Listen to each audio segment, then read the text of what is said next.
Cela fait longtemps. Est-ce que vous étiez tous en bonne santé? Tout à l'heure, il y aura le chant, n'est-ce pas?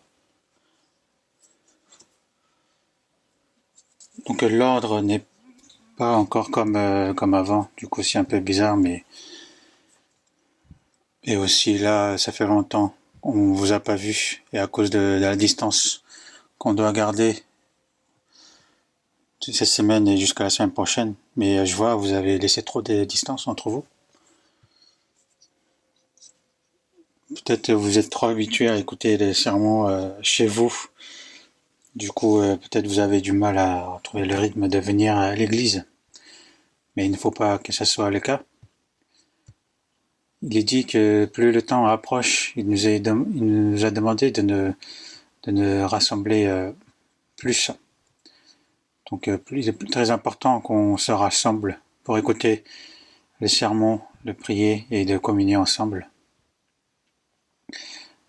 Donc cette semaine, on ne peut pas encore tous réunir.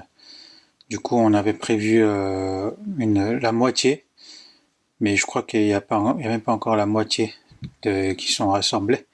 Peut-être vous vous inquiétez trop. Et encore les enfants. On a fait en sorte qu'ils ne viennent pas. Et aussi pour ceux qui sont encore assez âgés, ou ceux qui sont dans la faiblesse de santé, on leur a dit de rester encore chez eux. Mais je m'inquiète parce que peut-être il y aura encore trop de monde qui sont dans le repos, parce qu'il nous reste encore pas mal de place. En tout cas, ça fait presque 2 mois qu'on s'est pas réunis, et du coup, ça a l'air un peu... on n'est pas encore... on a perdu l'habitude, mais je pense que plus le temps passera, plus les réunions se rétabliront. Nous allons prier ensemble.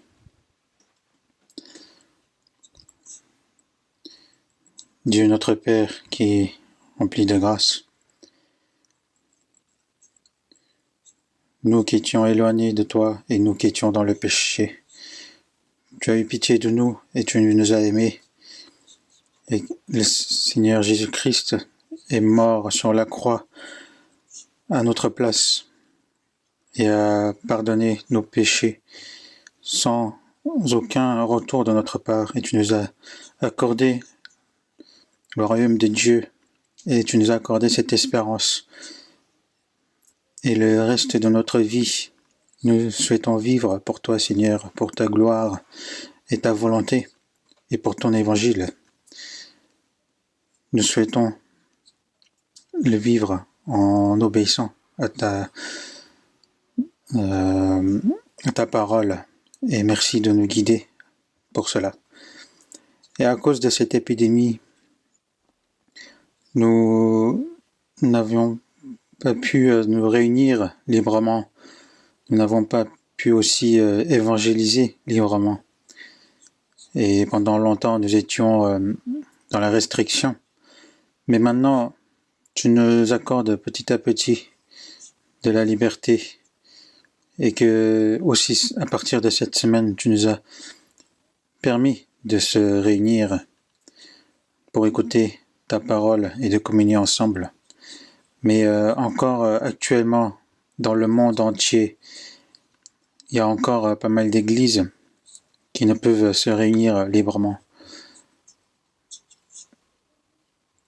Protège-les dans ces difficultés pour qu'ils soient plus proches de toi, Seigneur, et qu'ils aiment davantage ta parole, et que dans les souffrances, qu'ils tiennent plus à toi, Seigneur,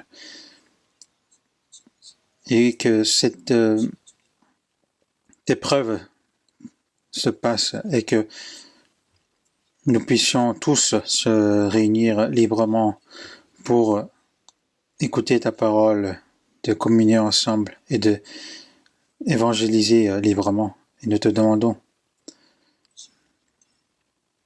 de nous accorder cela à nouveau et tu nous as accordé cette heure-ci pour apprendre ta parole. Mais il y a encore pas mal de frères et sœurs qui ne peuvent venir être avec nous.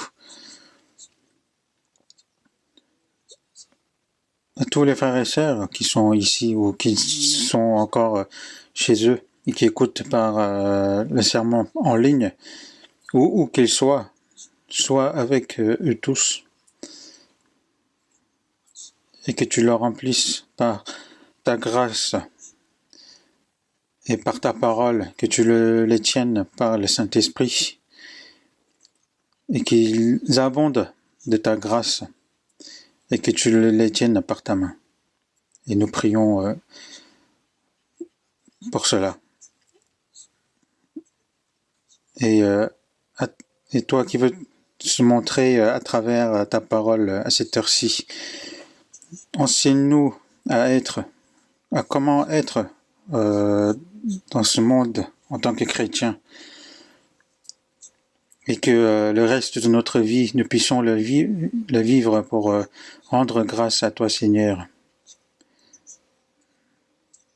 Et nous remettons tout au Saint-Esprit et nous avons prié au nom du Seigneur Jésus. Amen.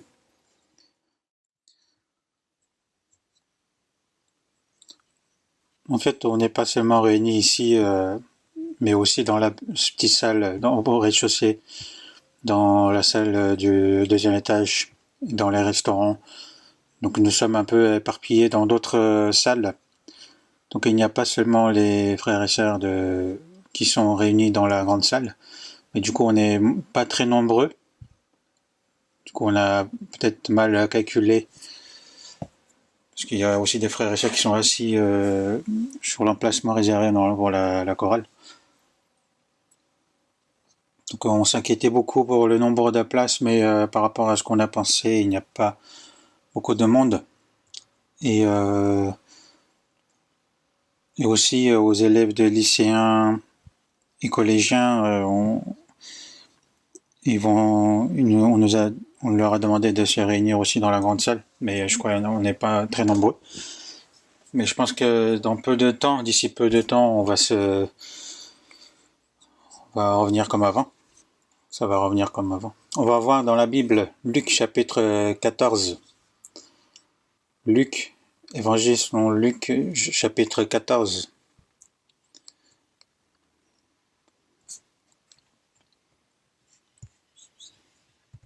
Luc chapitre 14.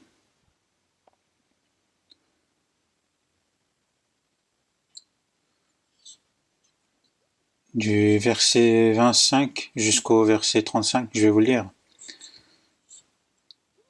Luc chapitre 14, de verset 25 au verset 35. De grandes foules faisaient route avec Jésus. Il se retourna et leur dit : si quelqu'un vient à moi, et s'il ne hait pas son père, sa mère, sa femme, ses enfants, ses frères et ses sœurs, et même à sa propre vie, il ne peut être mon disciple. Et quiconque ne porte pas sa croix et ne me suit pas, ne peut être mon disciple.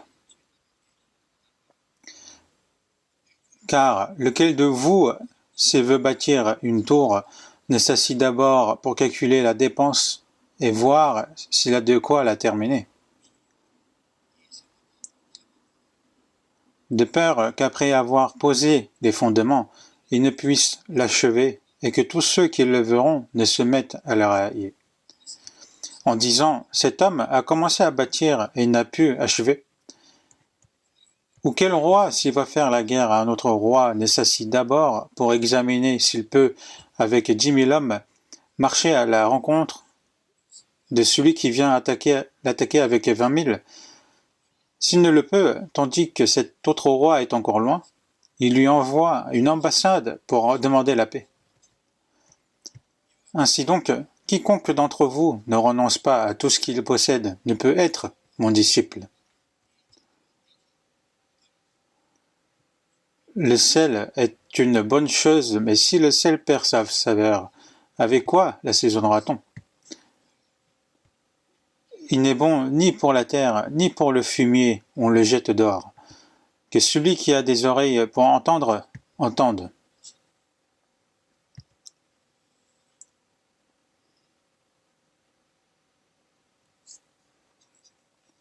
Donc la semaine dernière, on n'a pas pu se réunir tous ensemble, mais chacun a écouté, je pense, par Internet.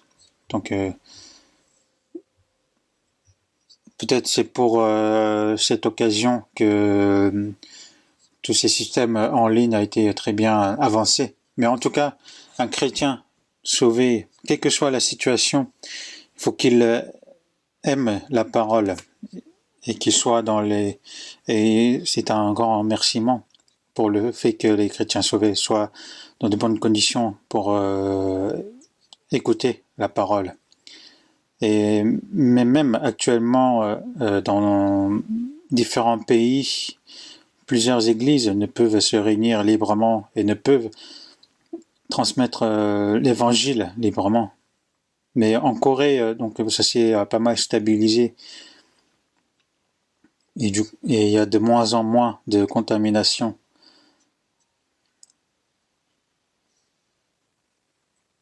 Mais le Japon, qui est à côté,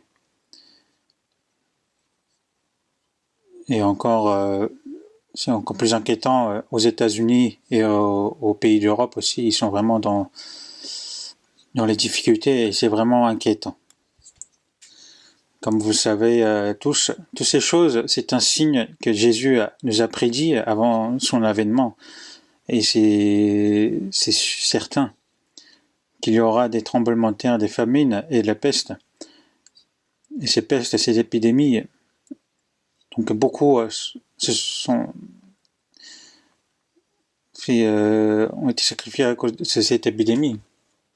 J'ai entendu ce matin en Afrique, il y a eu une grande grippe, qu'il y a eu à peu près 70 000 personnes qui sont mortes à cause de cette grippe.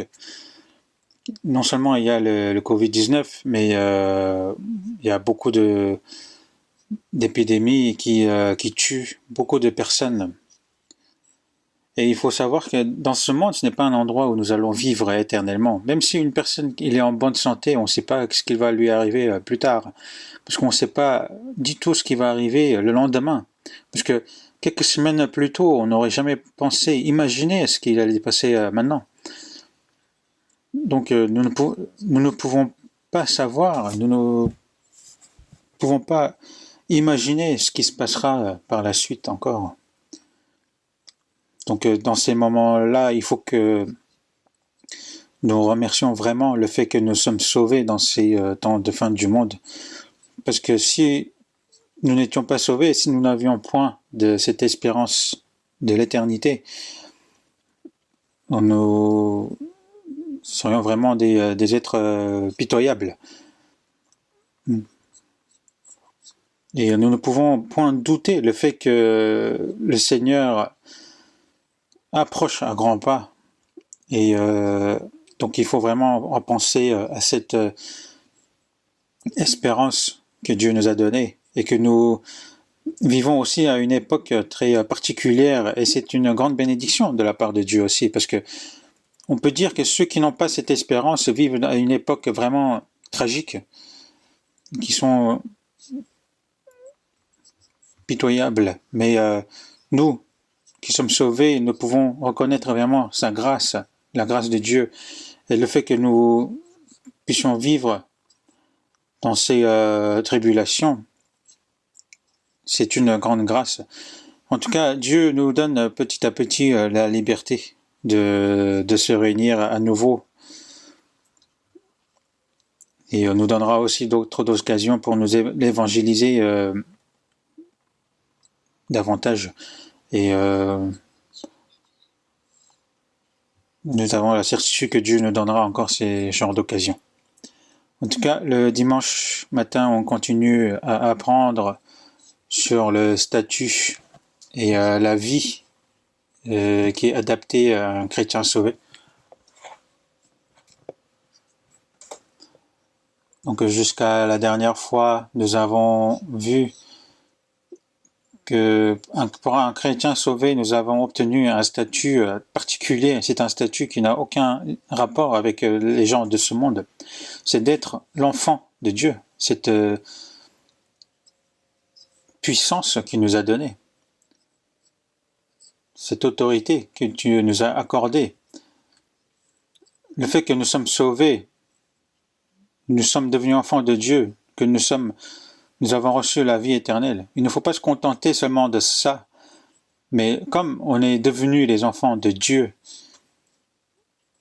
notre statut est vraiment élevé et très précieux. Donc il faut apprendre à vivre en adéquat par rapport au statut que nous l'avons obtenu.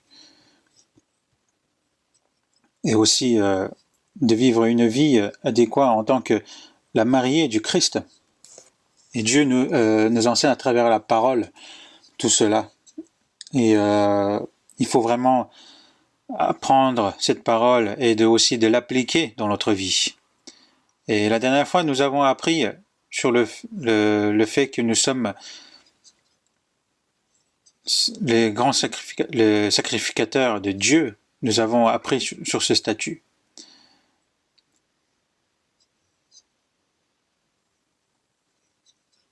Et que nous sommes aussi les disciples du Christ. Et aujourd'hui aussi, nous allons voir ce statut qui est les disciples du Christ. En tant que disciples du Christ, comment nous devons vivre. Et c'est cela nous voulons tirer l'enseignement dans la Bible. Être le disciple de Jésus est un statut particulier parce que n'importe qui ne peut pas être le disciple de Jésus.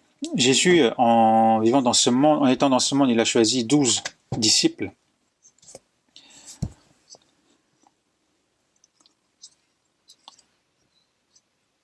Être le disciple du Christ est vraiment quelque chose de particulier. Et il n'y a pas seulement les 12 disciples, mais comme il est dit dans la Bible, tous ceux qui sont sauvés seront sans discernement les disciples du Christ.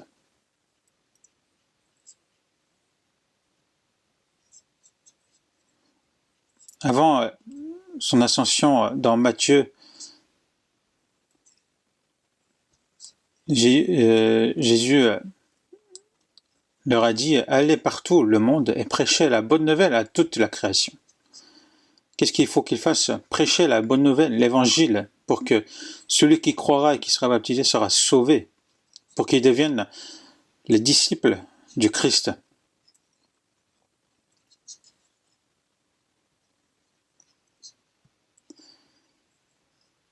C'est un verset simple, mais il y a vraiment beaucoup de contenu dans ces versets. Et après avoir remonté dans le ciel par le Saint-Esprit, Dieu a bâti l'Église et que cette Église, jusqu'au retour du Seigneur, va accomplir l'œuvre de Dieu. Comme il est dit, « Et voici, je suis avec vous tous les jours jusqu'à la fin du monde », cette promesse de Jésus.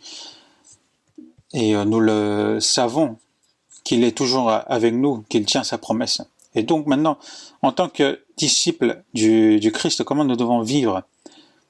Pour vous parler justement de Luc chapitre 14, pendant toute la semaine, j'ai réfléchi à cette parole, parce que je m'inquiète beaucoup si je peux vraiment bien transmettre l'enseignement à travers cette parole, parce que c'est vraiment important et qu'il y a vraiment de grandes significations dans ce sermon. Et du coup, je demande vraiment de l'aide au Seigneur. En tout cas, à travers ces versets, nous allons apprendre comment vivre en tant que disciples du Christ. Donc nous allons voir aujourd'hui les conditions nécessaires pour être les disciples du Christ. Les conditions nécessaires, obligatoires que nous devons avoir en tant que chrétiens sauvés, en tant que disciples du Seigneur. Donc les critères d'être le disciple du Christ, ce n'est pas aussi simple, mais c'est vraiment très élevé. Les critères sont très élevés. Et ces conditions que nous devons avoir, nous ne pouvons absolument pas les avoir par nous-mêmes.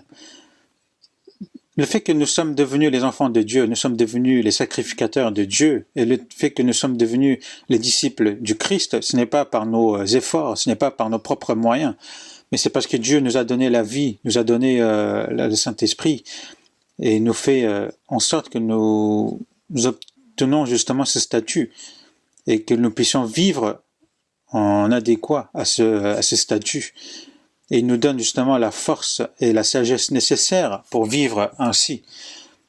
Si nous avons seulement en nous cette envie d'obéir à la parole du Seigneur, donc c'est quelque chose qui n'est pas impossible si on agit ainsi.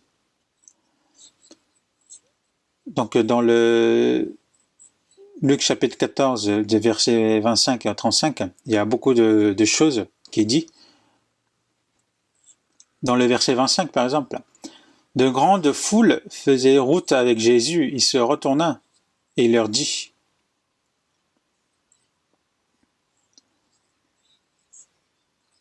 À ce moment-là, beaucoup suivaient Jésus. Ils étaient comme des nuages. Ils étaient nombreux.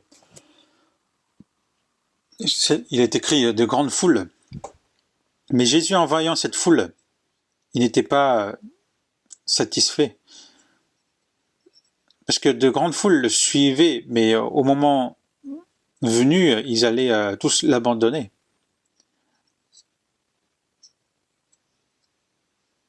Alors qu'en le suivant, se disant aimer le Seigneur, ils vont retourner le dos contre le Christ au moment quand il sera crucifié.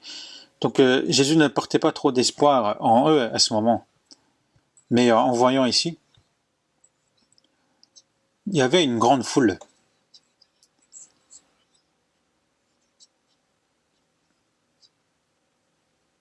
Mais ici, Dieu, le Seigneur nous dit justement, il y a une grande foule, mais peu peut être ses disciples.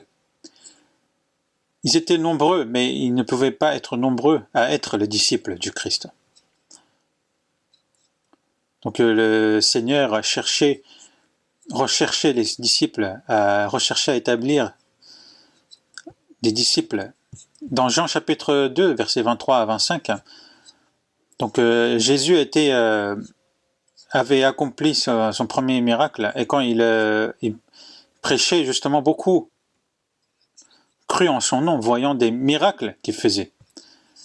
Mais Jésus ne se fiait point à eux, parce qu'il les connaissait tous, et parce qu'il n'avait pas besoin qu'on lui rendît témoignage d'aucun homme, car il savait lui-même ce qui était dans l'homme. Qu'est-ce que cela signifie? Ils croyaient en Jésus, mais Jésus ne les croyait pas.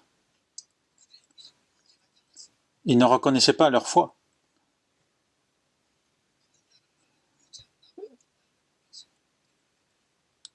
Se croire, c'est je crois qu'il se fiait à lui, mais Jésus ne recevait point leur croyance, parce que pourquoi? Parce qu'ils savaient ce qu'ils avaient dans leur cœur.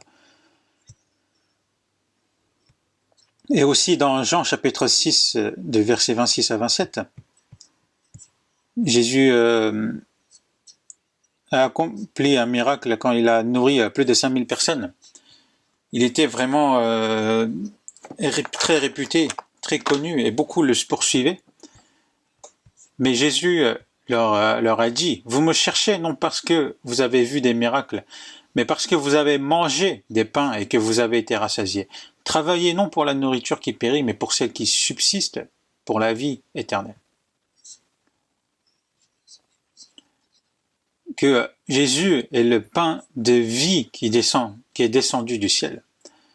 Jésus lui-même, il a dit qu'il était le pain de vie et que celui qui le mange, il vivra éternellement. Que ce que je vais vous donner, c'est ma chair et mon sang. Celui qui mange ma chair et qui boit mon sang demeure en moi et je demeure en lui. Les Juifs ne comprenaient pas ce qu'il disait. Ils disaient c'est pas intéressant et ils ont lâché Jésus. Ils étaient inintéressés parce que dès que Jésus a parlé des choses spirituelles Ils ont abandonné Jésus parce qu'ils ont pensé que Jésus était venu pour régler leurs problèmes charnels. Qu'ils allaient faire avoir leur indépendance de l'Empire romain et qu'ils allaient faire devenir un pays puissant. Mais c'est pas ça que Jésus était venu pour leur donner. Il était venu pour sauver les hommes de la puissance du diable. Donc beaucoup l'ont abandonné parce qu'ils le trouvaient inintéressant dès qu'il a commencé à parler des choses spirituelles. Et il lui est resté que 12 disciples. Et Jésus leur a dit, si vous aussi vous voulez partir, vous partez. Mais à ce moment-là, Simon Pierre a dit quelque chose de très connu. Seigneur, à qui irons-nous? Tu as les paroles de la vie éternelle. Et même parmi les 12 qui sont restés, qu'il a choisi, il y a un diable. Et en parlant de Judas l'Iscario.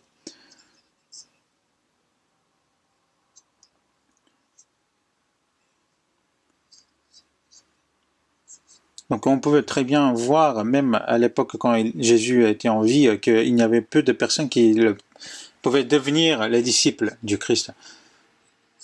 Et même dans Jean, chapitre 8, verset 30, il est dit, comme Jésus parlait ainsi, plusieurs crurent en lui.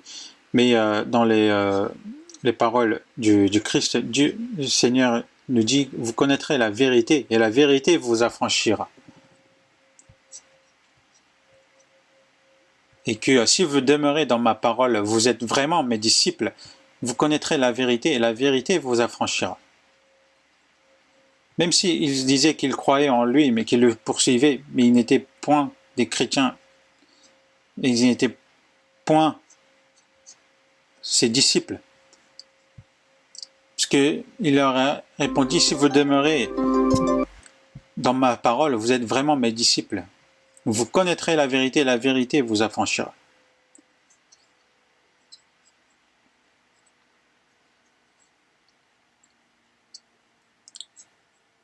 Ils étaient encore justement les esclaves du péché. Donc beaucoup le poursuivaient, mais il y avait peu de personnes qui pouvaient devenir les disciples du Christ.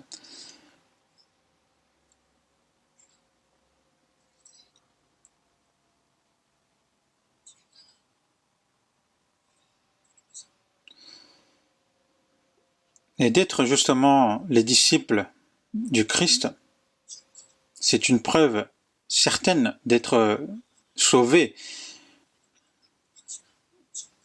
Et la preuve irréfutable que nous avons reçu le salut. Et aussi un aspect d'un chrétien sauvé.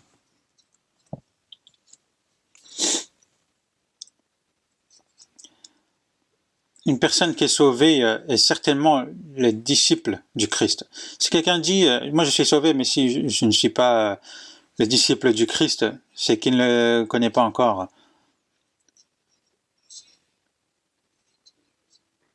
Et le fait d'être le disciple du Christ, c'est la preuve comme quoi on est sauvé. Et aussi Dieu nous enseigne quelle est la vie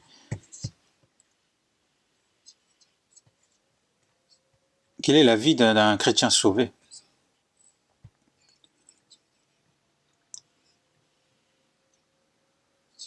Donc ce statut de disciple du Christ est très élevé et les conditions sont vraiment particulières. Parce que dans le verset 28, ce que dit Jésus, « Car lequel de vous, s'il veut bâtir une tour, ne s'assit d'abord pour calculer la dépense et voir s'il a de quoi la terminer. » Il est écrit ici.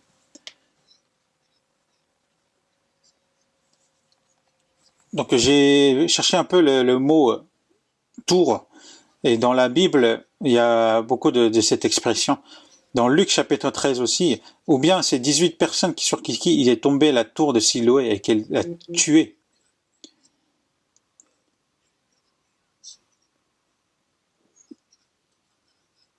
quand on voit, par exemple, ici qu'à cause de la tour qui est tombée, il y a eu 18 personnes qui sont mortes, on voit que la tour, ce n'est pas quelque chose qui est négligeable. Et quand on parle de la tour, on parle surtout aussi des gardes, des guetteurs. Et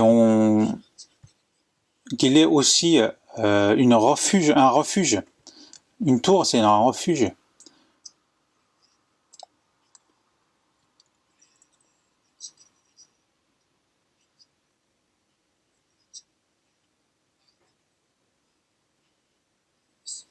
On parle aussi des tours qu'on bâtit pour veiller sur les champs de vignes.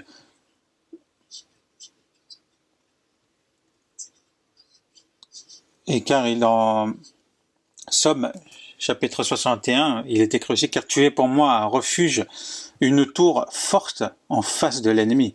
Celui qui me protège, c'est un refuge. Donc une tour forte. Donc il y a plusieurs sortes de tours. Mais Jésus dit, car lequel de vous, s'il veut bâtir une tour, vous ne le faites pas comme ça, mais nécessite d'abord pour calculer la dépense et voir s'il a de quoi la terminer. Ils ne vont pas bâtir une tour sans calculer les dépenses qu'ils vont avoir, puisque sinon ils vont bâtir juste la base. Et ils vont se dire, ils vont se moquer de la personne s'il ne calcule pas qu'il a commencé à bâtir une tour alors qu'il n'a même pas calculé ses dépenses pour la terminer. Donc quand on voit la tour qu'on doit bâtir pour calculer la dépense qu'on doit... cela signifie que ce n'est pas une petite tour, mais une tour assez importante. Par exemple, on ne peut pas bâtir une tour sans calculer les dépenses. On ne peut pas endetter pour bâtir une tour. Donc il faut vraiment calculer les dépenses auparavant. C'est normal. Même pour bâtir une tour, il est normal de calculer la dépense. Mais en tant que disciple du Christ, pour enrôler ce rôle de disciple du Christ, si on ne calcule pas les dépenses, ce n'est pas correct. C'est-à-dire, pour vivre une vie de foi, est-ce qu'on va juste venir à l'église, faire des allers-retours? Ça suffit? Ça, ce n'est pas une vie de foi. Nous avons reçu facilement le salut, mais après avoir reçu le salut, la vie de foi n'est pas quelque chose de très facile. La vie qu'on suit le Seigneur n'est pas quelque chose qui est facile. Et comme pour bâtir une tour, il faut calculer la dépense, il faut planifier, il faut se décider. Sinon, sa vie de foi, on va l'échouer.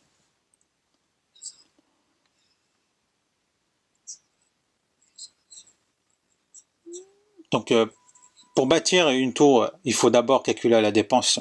Donc, en tant que disciple du Christ, pour suivre Jésus-Christ, en tant que son disciple, pour accomplir les œuvres, en tant que disciple du Christ, il faut que nous planifions, il faut que nous calculions les dépenses. Et ça, on va voir en quoi cela consiste. Parce que Jésus nous a précisé par la suite. Dans le verset 26, « Si quelqu'un vient à moi, et s'il n'est pas son père, sa mère, sa femme, ses enfants, ses frères et sœurs, et même à sa propre vie, il ne peut être mon disciple. »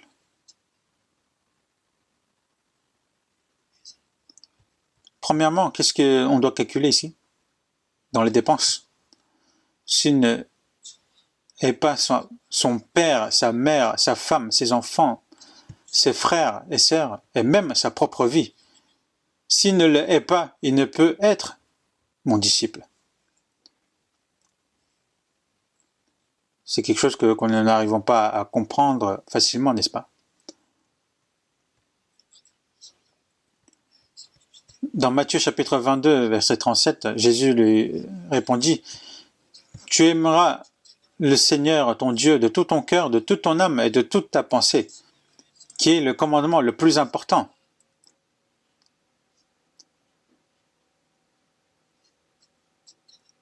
Ça, c'est le premier commandement.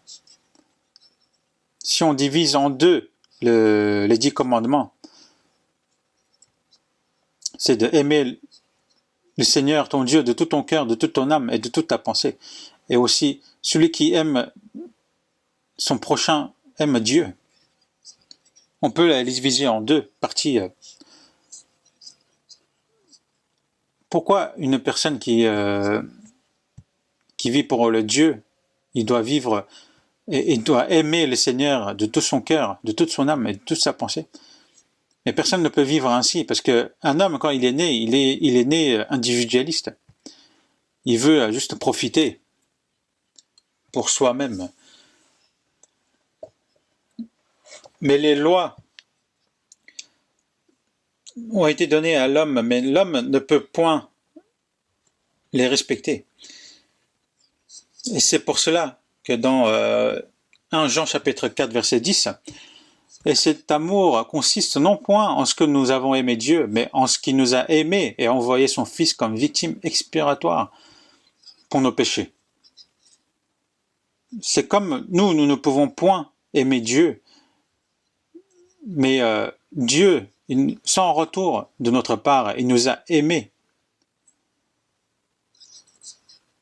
Et du coup, il a envoyé son Fils unique comme victime expiatoire pour nos péchés.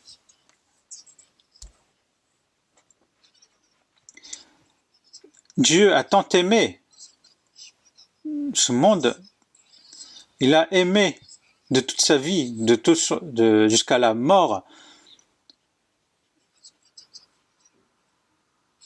et il a accompli sa volonté. Dans Romains chapitre 8, verset 32, « Lui qui n'a point épargné son propre Fils, mais qui l'a livré pour nous tous, comme ne nous donnera-t-il pas aussi toutes choses avec lui ?» Il n'a pas hésité à donner son propre Fils pour nous. Il l'a livré pour nous jusqu'à la mort. Et aussi dans Éphésiens chapitre 2, versets 4 et 5, « Mais Dieu, qui est riche en miséricorde, à cause du grand amour dont il nous a aimés, mais nous qui étions morts par nos offenses, nous a rendus à la vie avec Christ. C'est par la grâce que vous êtes sauvés. »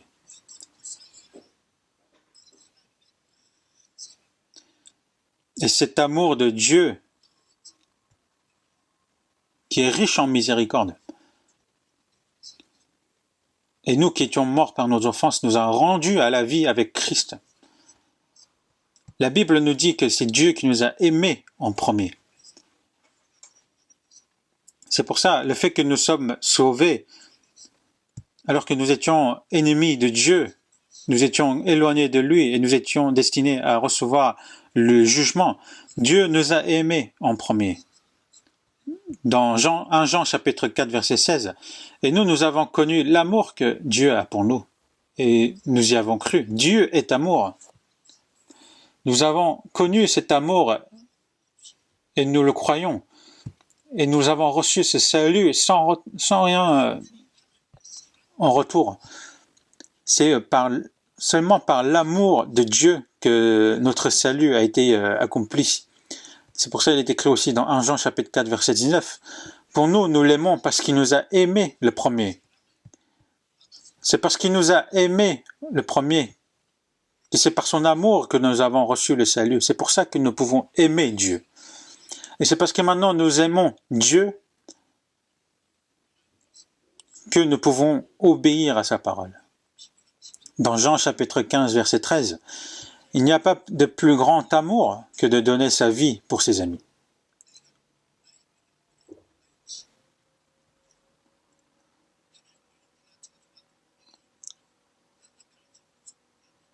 Nous qui étions des ennemis de Dieu, Dieu nous a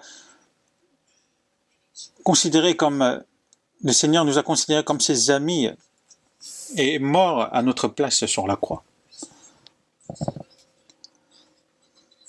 C'est pour ça que nous avons reçu cet amour dans notre cœur. Et maintenant, le fait que nous aimons Dieu, c'est le résultat qu'on a reçu cet amour. Et cet amour que nous avons reçu, nous ne pouvons le comparer à autre chose. Et il y a beaucoup de choses que nous aimons, que nous pouvons aimer. Mais quel qu'il soit, nous ne pouvons le comparer à l'amour du Christ. Nous devons aimer et respecter nos parents qui nous ont enfantés. Et nous devons aimer aussi sa femme ou son mari et ses enfants qui sont adorables. Nous ne pouvons que les aimer. Mais même si nous les aimons, il faut mettre l'amour du Seigneur au-dessus de toute chose. Aucune de ces choses ne peut être au-dessus de l'amour du Seigneur. Il n'y a aucune chose que nous ne pouvons aimer plus que le Seigneur.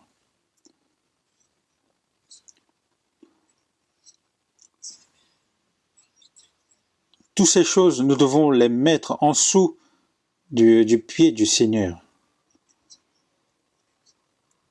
Le fait d'aimer sa femme ou son mari, ou le fait d'aimer ses enfants, nous ne pouvons point les aimer plus que le Seigneur.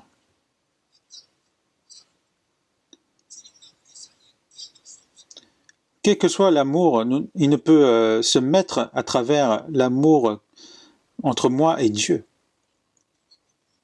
Que ce soit nos parents ou nos maris ou femmes ou les enfants. Celui qui ne hait pas jusqu'à sa propre vie, il n'est pas digne d'être son disciple. Cela ne veut pas dire qu'il ne faut pas les aimer, mais il ne faut moins aimer que le Seigneur. Un peu moins aimer? Non. On ne peut pas les placer côte à côte. Comment on peut placer quelque chose à côté de l'amour du Seigneur?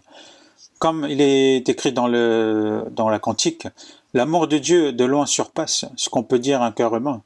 Il est plus grand que les espaces. Même en l'abîme, il nous atteint. Pour le péché de notre monde, Dieu nous donne à Jésus. Il nous pardonne.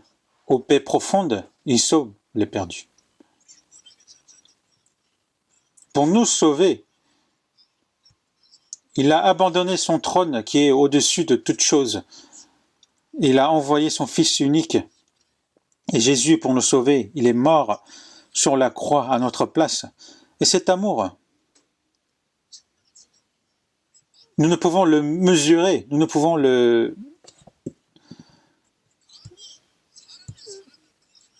présenter par nos paroles. Comment on peut justement le comparer à un amour humain?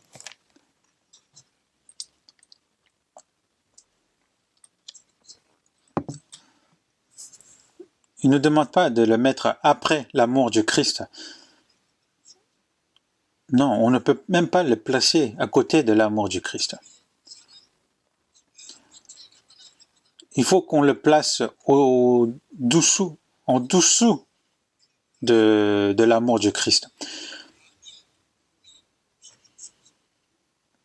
Quel que soit, nous ne pouvons le comparer à l'amour du Seigneur. Si nous sommes sauvés, si nous sommes devenus les disciples du Christ, il faut que le Seigneur soit à la place la plus haute dans notre cœur, à la place la plus importante dans notre cœur.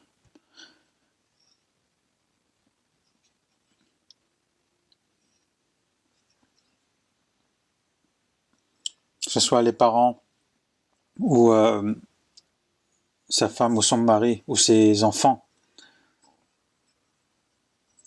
ou celui qui aime un petit peu plus le Seigneur que ces personnes, ou celui qui n'aime pas plus, il n'est pas digne du Christ. Réfléchissez. L'amour et la grâce de nos parents qui nous a enfantés, qui nous a élevés, il faut les rendre, bien sûr, mais nous ne pouvons en aucun cas le comparer à l'amour de Dieu. Dieu qui est le créateur de toutes choses. Il nous a envoyé son Fils unique et nous a sauvés de nos péchés et nous a donné cette espérance éternelle. Et ça, nous ne pouvons le comparer à aucune autre chose. Mais est-ce que nous rendons cet amour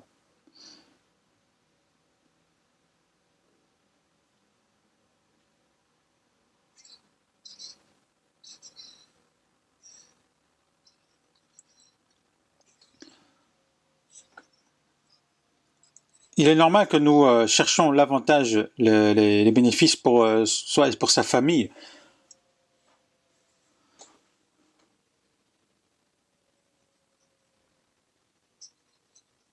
Mais avant toutes ces choses, il faut d'abord chercher la gloire et la volonté de Dieu. En aucun cas, aucune chose ne peut se mettre devant le Seigneur. Si vous vous trompez dans l'ordre, dans cet ordre, justement, vous aurez une grande tribulation dans votre vie de foi.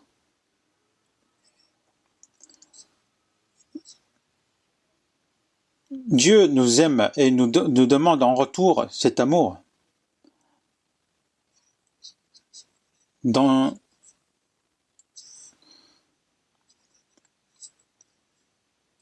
Jean chapitre 21, quand Jésus s'est montré après avoir ressuscité à ses disciples, en mangeant ensemble, il demande à Pierre, « Simon, fils de Jonas », il lui avait donné le nom de Pierre, mais quand en l'appelant Simon, fils de Jonas, là il recommence, parce que les disciples, ils ont poursuivi Jésus pendant 3 ans et demi, mais ils ont tout échoué. Donc Jésus dit recommence.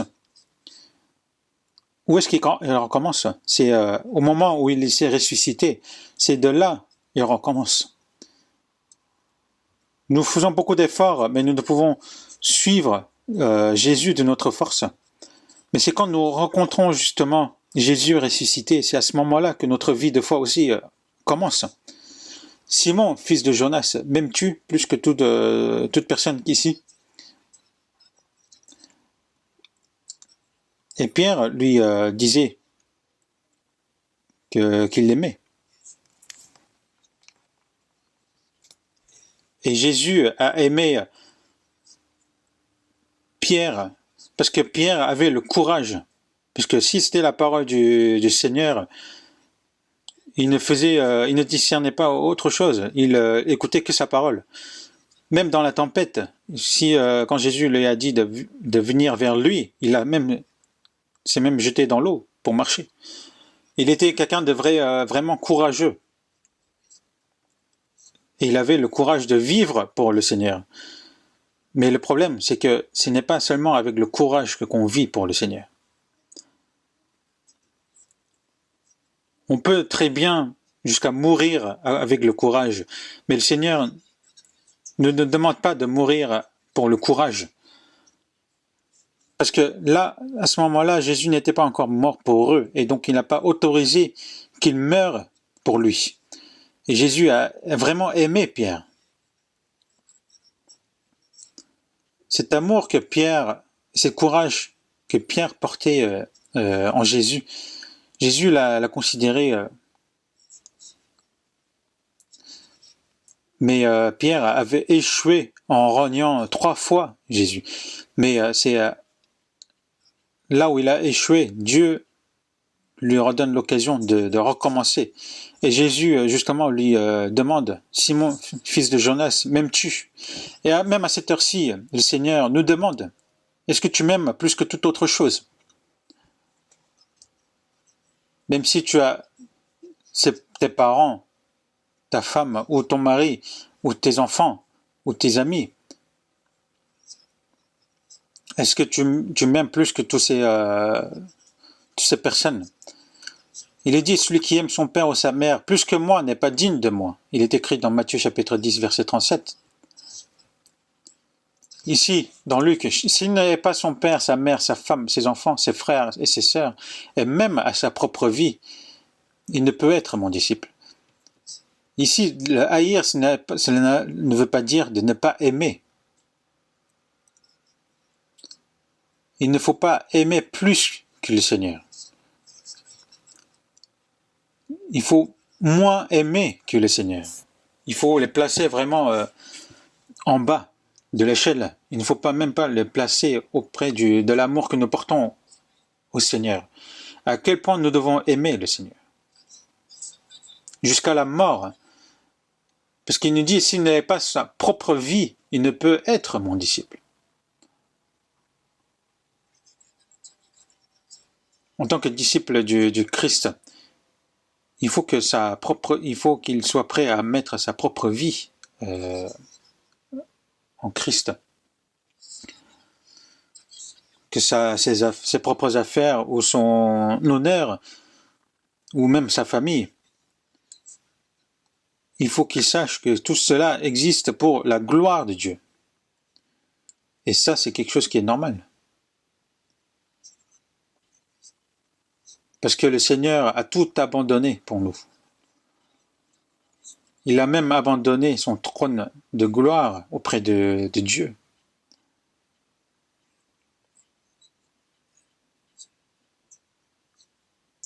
Et tout cela, nous donnons au Seigneur.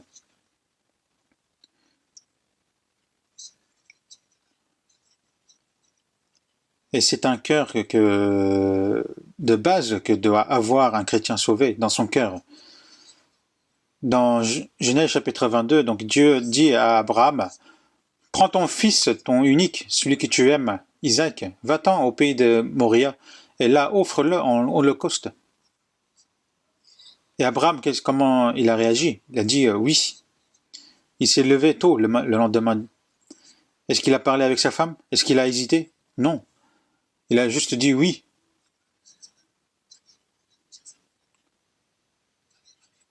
Abraham aimait plus que sa propre vie, que sa femme, ou que tout ce qu'il avait, son fils unique, qu'il avait 14 ans à ce moment-là. Son fils unique. Il n'y avait pas autre chose plus important que Isaac à ses yeux.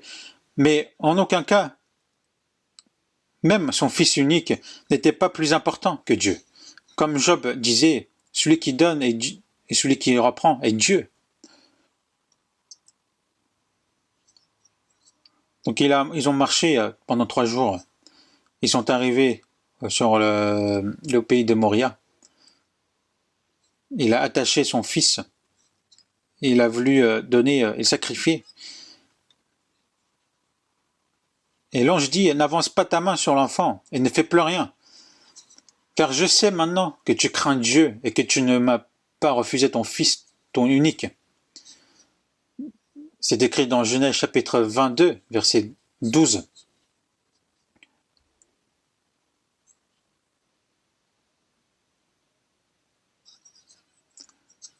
Dieu ne veut pas qu'on l'aime seulement avec la parole. Il veut qu'on le montre par les actions. Et Dieu veut qu'on le montre par les actions. Et Dieu aussi, lui, il nous a pas aimés seulement avec sa parole. Il a envoyé son Fils unique jusqu'à la mort. Car Dieu a tant aimé ce monde. Il a donné son Fils unique sur la croix.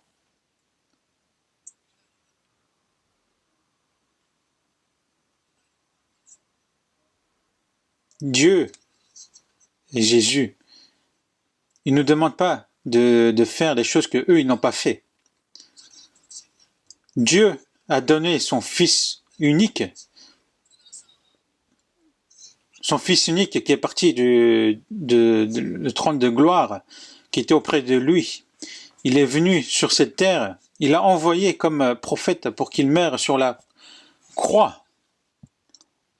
Et Jésus, pour nous sauver, il est mort sur la croix. Et pour nous sauver de nos péchés, il a abandonné son Fils.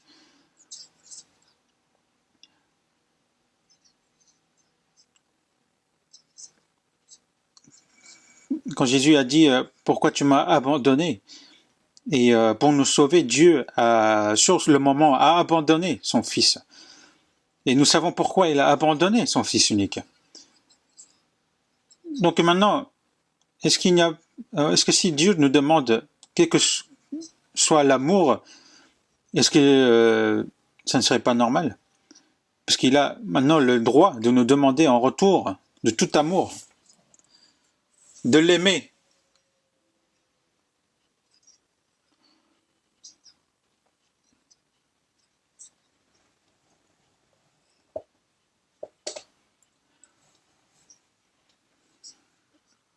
De haïr son père ou sa mère ou toutes ces choses, c'est pour mieux aimer le Seigneur.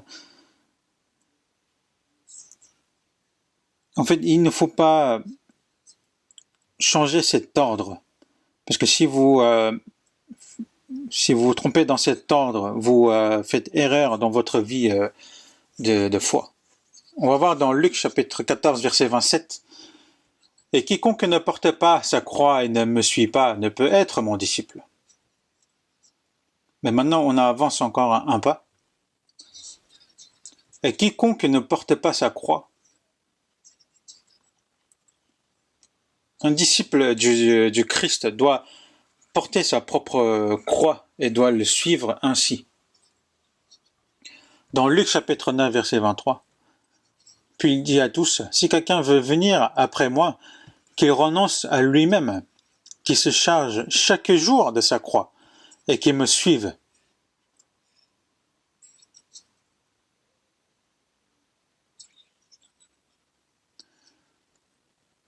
Qu'il faut qu'il renonce à lui-même. Qu'est-ce que cela signifie? Pour que on le suit en tant que disciple du Christ. Ses plans, sa pensée, il faut qu'il abandonne, il faut qu'il renonce à lui-même. Si ce n'est pas le cas, ce n'est pas possible. S'il ne renonce pas à lui-même, il ne peut porter sa croix. Dans Matthieu chapitre 26, verset 39, la veille de s'être fait capturer, en priant à Dieu, il a dit « Mon Père, s'il est possible que cette coupe s'éloigne de moi, cette souffrance de la croix, mais toutefois, non pas ce que je veux, mais ce que tu veux. »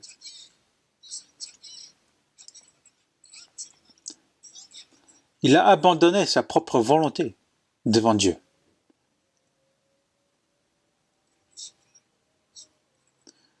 Ensuite, il a porté sa propre croix.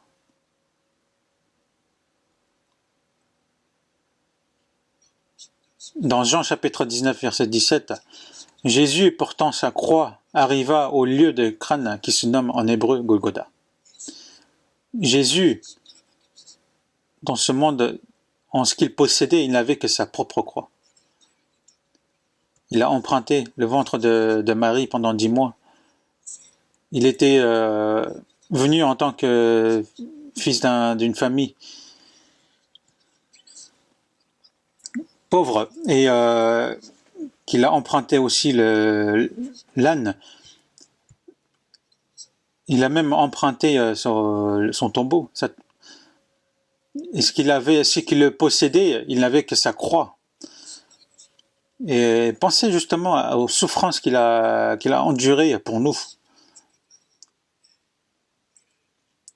Jusqu'à sa mort sur la croix, il a tout abandonné pour nous. Et maintenant, pour suivre le Seigneur, nous avons cette croix que nous devons porter chaque jour. Dans Jean chapitre 11, verset 16, quand Jésus se tenait de l'autre côté du Jourdain, il a entendu que Lazare était tombé malade et qu'il est mort. Et Jésus a dit à ses disciples, allons à la rencontre de Lazare, qu'il est endormi. Ils ont dit, s'il s'endort, il se réveillera. Non, il a dit, il est mort. Mais ils lui ont dit, même jusqu'à tout à l'heure, les Juifs voulaient nous lapider et tu veux nous retourner là-bas. Et Thomas, qui était appelé Didyme, a dit quelque chose de très connu, allons aussi afin de mourir avec lui. Les disciples avaient ce genre de courage. Ils avaient ce courage de mourir avec le Seigneur. Au début, donc, ils ont suivi Jésus avec leur courage. Mais seulement avec ça, ils ne pouvaient le suivre jusqu'au bout. Parce que quand il s'est fait capturer, ils se sont éparpillés. Mais après sa résurrection,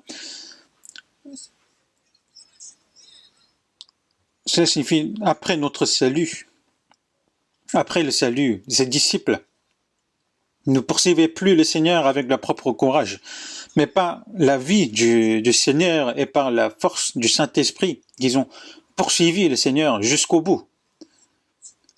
Les 12 disciples sont fait martyrs. Et l'apôtre Jean a vécu le plus longtemps, mais il a été jeté au feu, mais il ne mourait pas, donc ils l'ont envoyé dans l'île de Patmos. Et Jacob a été décapité le plus tôt, et que Pierre a été crucifié à l'envers. Tous ces disciples ont vécu jusqu'à la mort pour le Christ. Et c'est le chemin que doit prendre un disciple du Christ. Dans Philippiens chapitre 1, verset 29.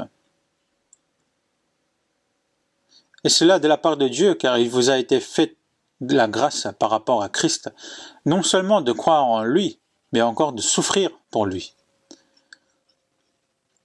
Non seulement de croire en lui, mais encore de souffrir pour lui. Une personne qui est sauvée, quel est le but de nous sauver? C'est de nous faire souffrir pour lui. Pourquoi il nous donne des souffrances?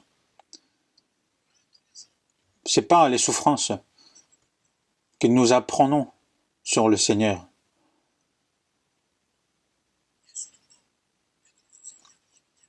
Jésus, en voyant dans 1 Pierre chapitre 2 verset 21, parce que Christ aussi a souffert pour vous, vous laissant un exemple afin que vous suivez ses traces.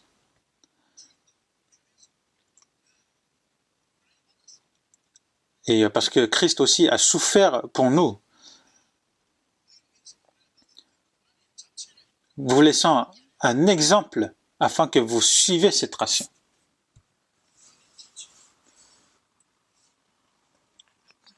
Afin que nous suivions ses traces.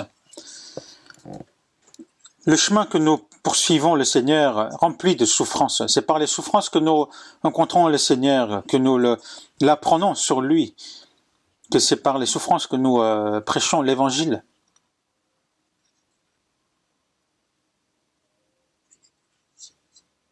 Et le fait qu'il nous donne les souffrances, c'est pour nous donner une plus grande gloire.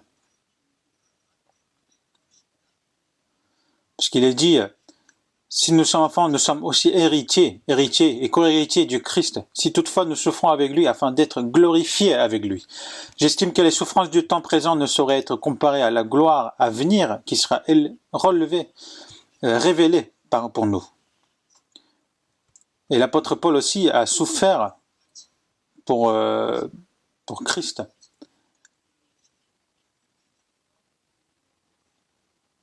Et qu'il a souffert avec l'Évangile jusqu'à sa mort en étant décapité à Rome.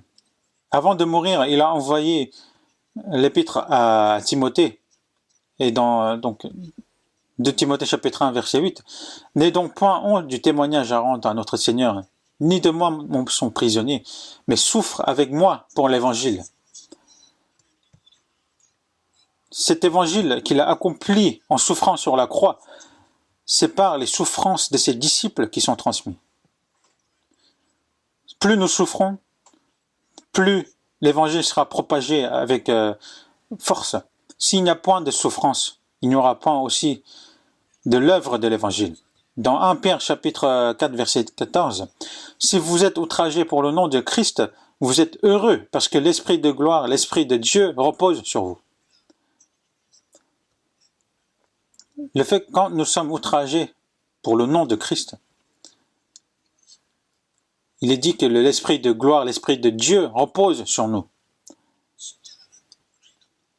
Il faut savoir, la croix, c'est la souffrance. C'est de mourir.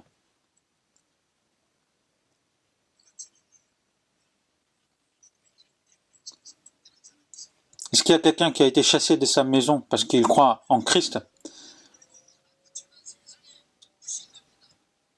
Le Christ, lui, il a abandonné son trône et est venu juste sur cette terre pour nous sauver. Même si nous rencontrons, est-ce que nous avons déjà été désavantagés parce que nous croyons en son nom? Pour nous, il a abandonné sa propre vie. Même si est-ce que nous étions déjà outragés pour le nom du Christ? Par son propre peuple, il a été insulté comme une personne qui était possédée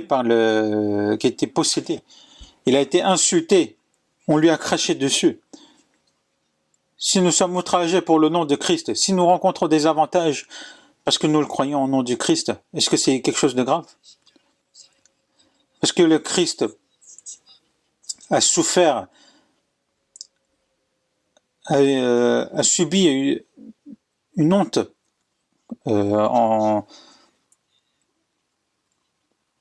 est entraîné jusqu'à sa croix pour nous. Et en repensant à cela, nous ne pouvons que remercier de sa grâce.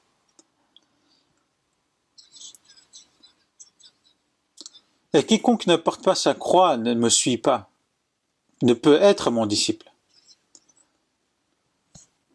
Un disciple, il faut qu'il renonce à soi-même. Il faut qu'il sache qu'il a sa propre croix à porter.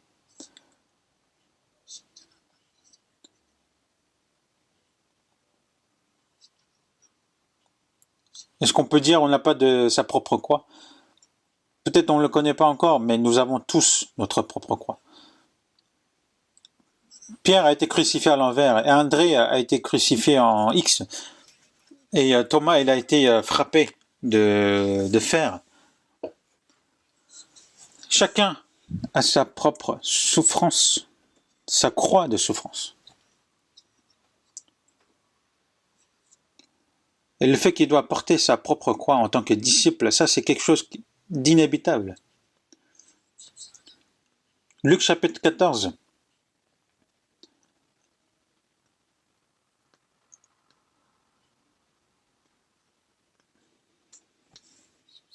Luc chapitre 14. Verset 31. Ou quel roi, s'il va faire la guerre à un autre roi, ne s'assit d'abord pour examiner s'il peut, avec 10 000 hommes, marcher à la rencontre de celui qui vient l'attaquer avec 20 000? S'il ne le peut, tandis que cet autre roi est encore loin, il lui envoie une ambassade pour demander la paix. Il y a encore une chose ici. Un disciple du Christ est comme un soldat du Seigneur qui va à la guerre. Celui qui va à la guerre. Il faut qu'on rencontre 20 000 avec seulement 10 000 hommes. Donc il y a un roi qui a 10 000 hommes et l'autre roi qui vient avec 20 000 hommes. Comment il peut gagner contre ce roi? S'il ne peut le gagner, tant qu'il est encore loin de lui, il faut qu'il envoie une ambassade pour demander la paix. Quand nous faisons la guerre, il faut des plans. Il faut établir des plans. Dans Proverbes chapitre 20, verset 18, les projets s'affermissent par le conseil, fais la guerre avec prudence. Dans Proverbes chapitre 24, verset 5, un homme sage est plein de force et celui qui a de la science affermit sa vigueur. On ne va pas à la guerre sans aucun plan. Pour gagner, il faut des plans. Mais si eux sont trop nombreux et nous, si nous sommes inférieurs à eux, qu'est-ce qu'il faut faire? Il faut vraiment établir des plans, des stratégies précis. Parce que à la guerre contre le diable, on ne peut point se concilier. On ne peut pas trouver d'arrangement. Nous sommes des soldats qui combattent contre le diable. Notre ennemi est le diable. Dans Éphésiens chapitre 6, verset 12, « Car nous n'avons pas à lutter contre la chair et le sang, mais contre les dominations, contre les autorités, contre les princes de ce monde des ténèbres, contre les esprits méchants dans les lieux célestes. » Dans 2 Corinthiens chapitre 10, verset 4, « Car les armes avec lesquelles nous combattons ne sont pas charnelles, mais elles sont puissantes par la vertu de Dieu pour renverser des forteresses. »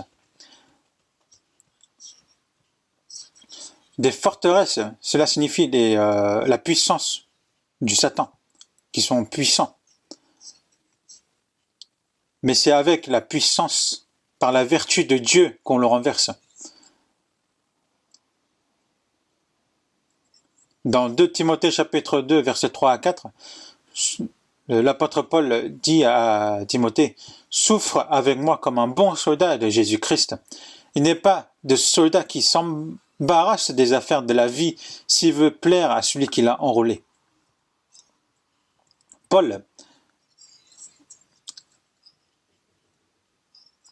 a dit « Souffre avec moi comme un bon soldat de Jésus-Christ. » Est-ce que seul Paul et Timothée qui étaient de bons soldats de Christ? Nous aussi, nous sommes ces soldats.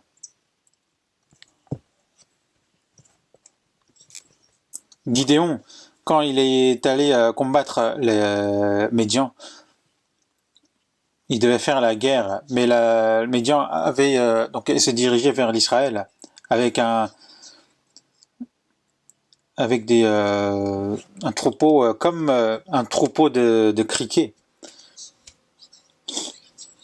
Il était exprimé comme quoi ils étaient aussi nombreux que des sables de la mer. Donc comment ils pouvaient gagner contre eux? Au départ, ils étaient 30 000 et quelques, mais Dieu a dit, vous êtes encore trop nombreux. Ceux qui ont peur, ceux qui repensent à la maison, qui retournent chez eux. 20 000 et quelques sont retournés, il leur restait que 10 000 et quelques. Dieu disait encore, non, c'est trop encore. Dirigez-les vers l'eau et faites-les boire. Ceux qui boivent en étant en s'affalant dans l'eau, tu les feras retourner à la maison. Et il leur restait que 300 soldats. Alors que l'ennemi était si nombreux, eux ils étaient que 300. Mais au final, Dieu les a fait gagner. Dans Josué chapitre 23, Dieu a dit, un seul d'entre vous en poursuivez 1000, car l'Éternel votre Dieu combattait pour vous. Si Dieu combat pour nous, même une personne peut s'occuper de 1000 ou même 10 000. Martin Luther, quand il se combattait justement à la puissance du catholique, parce que il se dirigeait vers eux et s'il se dirigeait là-bas, c'était comme s'il était mort, parce que le pape était au-dessus de tous les rois. De combattre contre le pape, c'était vraiment un combat qui n'était pas du tout gagné. Mais quand il s'est dirigé au tribunal, il disait que même si mes ennemis sont plus nombreux que les nombres de tuiles sur le toit, moi j'irai avec le Christ. parce que dans ce tribunal, il avait été condamné même à mort, parce qu'ils ont dit que quiconque tue Martin Luther n'est pas un péché. Mais lui, Martin Luther a répondu, si tout ce que je dis, si comparé à la Bible n'est pas correct, moi je ne retire pas mes mots. Mais au final, Martin a gagné. C'est un rempart que notre Dieu, une invincible armure, notre délivrance en tout lieu, notre défense sûre.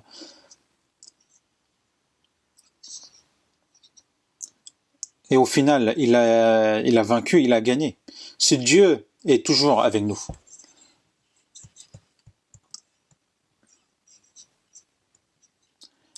Et cette guerre du chrétien, donc c'est un combat que nous combattons auprès de Dieu, et que Dieu est avec nous. Si nous avançons vers le diable en nous tenant à Dieu, la victoire nous est assurée. C'est pour ça qu'il faut partir en guerre en se tenant vraiment à Dieu.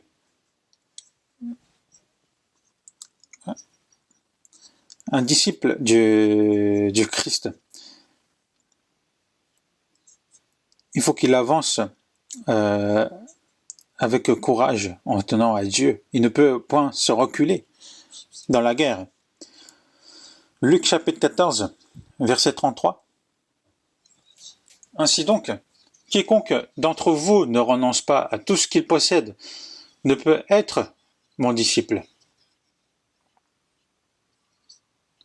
Ici, celui qui ne renonce pas à tout ce qu'il possède ne peut être mon disciple. Ici, il nous dit bien qu'un disciple du Christ, il faut qu'il renonce à tout ce qu'il possède, à son corps, à son âme, à tout ce qu'il possède, à toutes ses affaires, que sa maison, sa famille, tout. Tous ses biens, tout ce qu'il possède, il faut qu'il les renonce pour poursuivre Jésus en tant que disciple du Christ. Et ça, il faut les considérer dans les dépenses. On ne peut pas les enlever des dépenses prévisionnelles. Parce que de base, il n'y avait rien qui nous appartenait. Tout était à Dieu. On redonne à Dieu ce qui lui appartient. Dans Romains chapitre 14, versets 7 et 8, en effet, nul ne nous vit pour lui-même, et nul ne meurt pour lui-même. Car si nous vivons pour le Seigneur, et si nous mourrons pour le Seigneur. Soit que donc nous vivons, soit que nous mourions, nous sommes au Seigneur. Dans 1 Corinthiens chapitre 6, verset 19, ne savez-vous pas que votre corps est le temple du Saint-Esprit qui est en vous, et que vous avez reçu de Dieu, et que vous ne vous appartenez pas à vous-même? Que je vis ou je meurs, je dois faire pour le Seigneur. Pourquoi? Parce que tout est à toi, Seigneur. Si nous vivons pour le Seigneur, si nous mourons pour le Seigneur, en gros, nous redonnons au Seigneur ce qui lui appartient.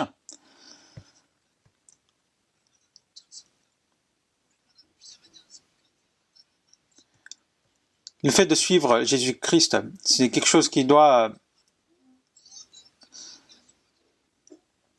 C'est vraiment particulier, n'est-ce pas? Et tout ça, ce n'est pas donné à tout le monde, mais donné à tous ceux qui sont sauvés, qui sont devenus les disciples du Christ.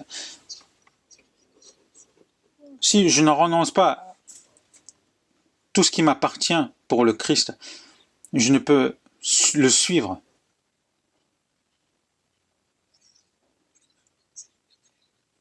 Le renoncer, cela veut dire de donner au Seigneur.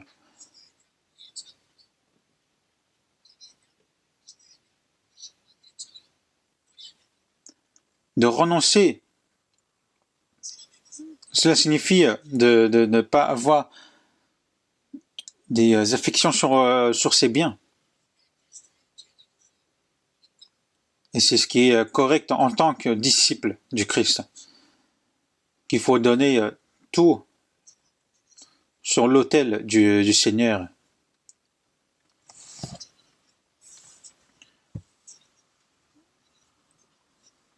C'est au moment, il y a un cantique qui dit, au moment où nous donnons tout sur l'autel du Seigneur, il nous considérera.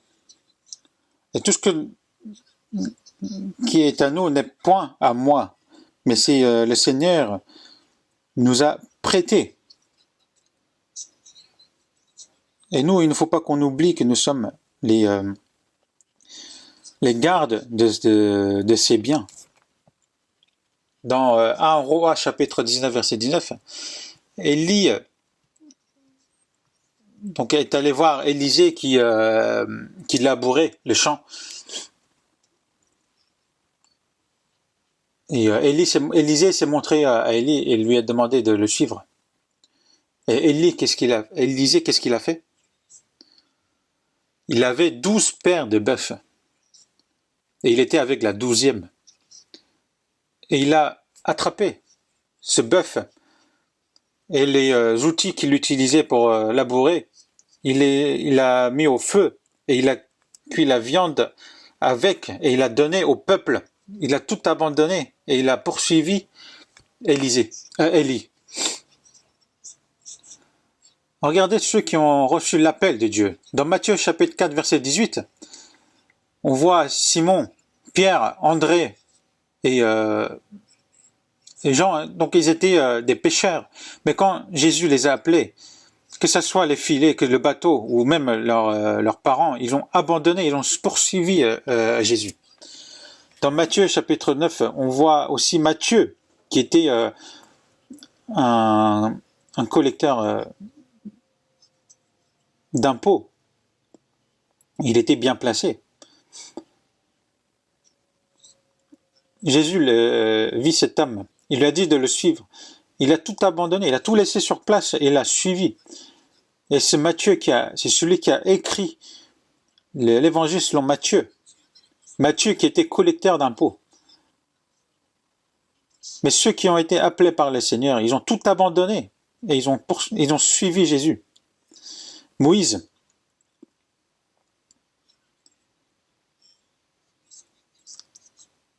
pour qu'il soit utilisé par le Seigneur,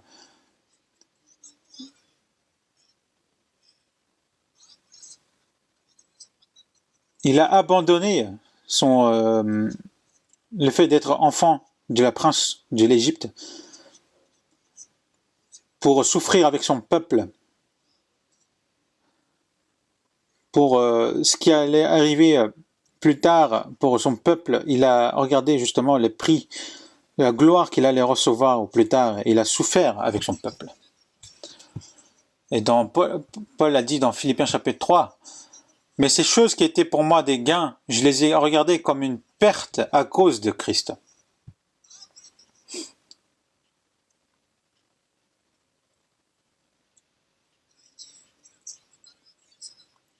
Et maintenant, il faut poursuivre Jésus, il faut que nous renonçons à toutes choses. Élisée, quand il a brûlé tous ses outils, quand il a attrapé tous ses bœufs pour le donner au peuple, c'est pour ne pas donner de regret, de retourner chez lui. Et quand le peuple Israël est sorti de l'Égypte, les soldats égyptiens sont morts dans la mer Rouge. Ils ne pouvaient le poursuivre. Mais le peuple juif, en se dirigeant vers la terre de Canaan, il devait se diriger sur ces terres de Canaan. Il ne pouvait plus retourner en Égypte parce qu'il y avait la mer Rouge qui signifiait que c'était terminé. Il n'y avait plus de soldats égyptiens qui le poursuivaient, ni le peuple israélien qui retournait en Égypte. Ce n'était pas possible.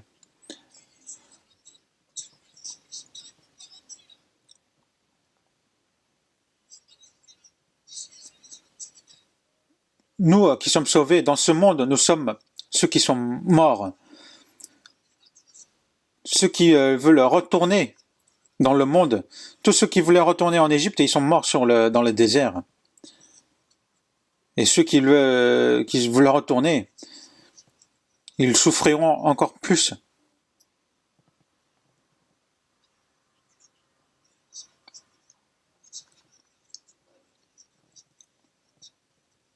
Et nous devons nous diriger vers le royaume de Dieu comme le peuple d'Israël qui se dirigeait sur la terre de Canaan et qui ne pouvait faire demi-tour.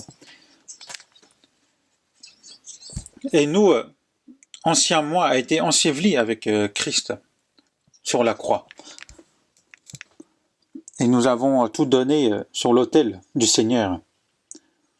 Si nous ne renonçons pas, si on ne renonce pas à tout ce qu'on possède, on ne peut être son disciple. Est-ce que il vous reste encore des choses qui vous appartiennent?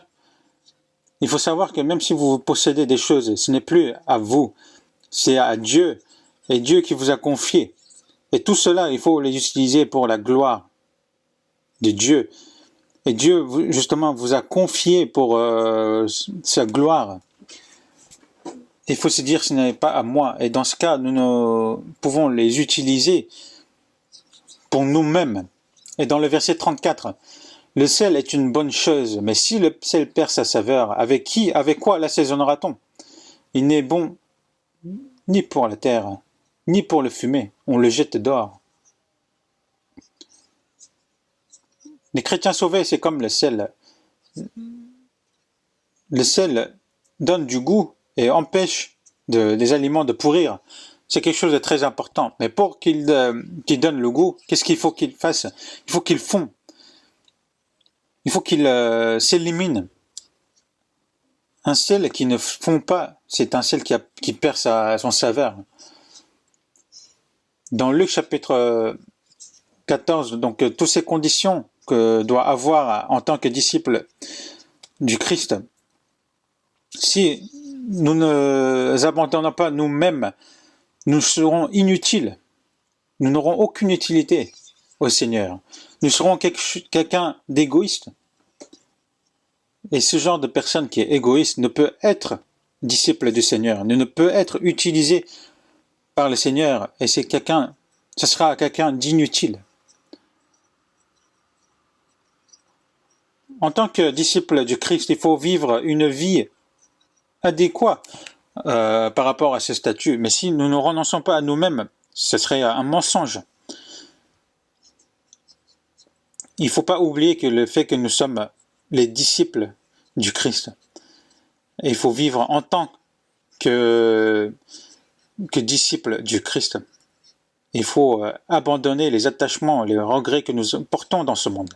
Parce que le Seigneur reviendra vraiment bientôt. Que nous vivions, nous mourons, nous appartenons à Seigneur. Et nous ne savons pas encore combien de temps il nous accorde.